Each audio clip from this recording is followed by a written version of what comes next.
В Севилье, в тихом уголке района Триана, существовал маленький ресторан, где работала молодая женщина по имени Лусия Рамирес. Ее дни были наполнены бесконечной суетой, а ночи пролетали слишком быстро. После закрытия Лусия часто засыпала на мягкой скамье у окна, уставшая, но с тихой гордостью за свои усилия. В руках она держала старое кухонное полотенце, наследие от матери, вместе с которым хранились семейные рецепты, передававшиеся из поколения в поколение.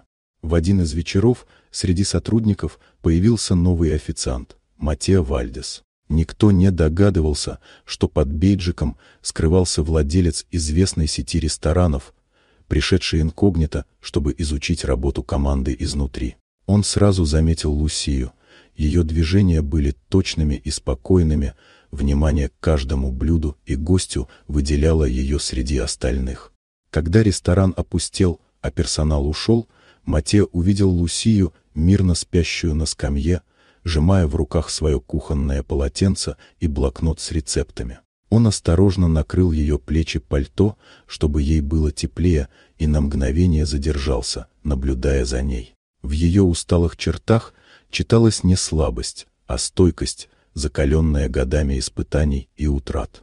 Ранее Лусия владела небольшим рестораном вместе с мужем, но его предательство оставило ее с пустым помещением и разбитым сердцем. Теперь она готовила лишь для чужих ужинов, для людей, которые не знали ее истинного таланта. Но Матео увидел магию ее работы, одно из ее простых, приготовленных с любовью блюд, пробудило в нем воспоминания о детстве, уюте и редких моментах счастья.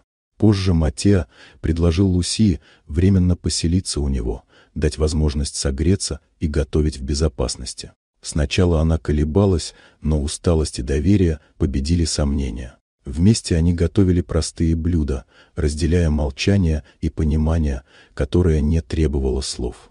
Со временем Матео включил ее блюдо в частную дегустацию для инвесторов. Простая трапеза Лусии вызвала настоящий восторг.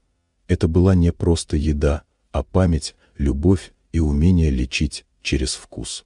Но ее имя так и осталось неизвестным публике. Лусия тихо вернулась к своей работе, крепко держась за ножи и полотенца, символ того, что ее талант и дух остались неприкосновенными.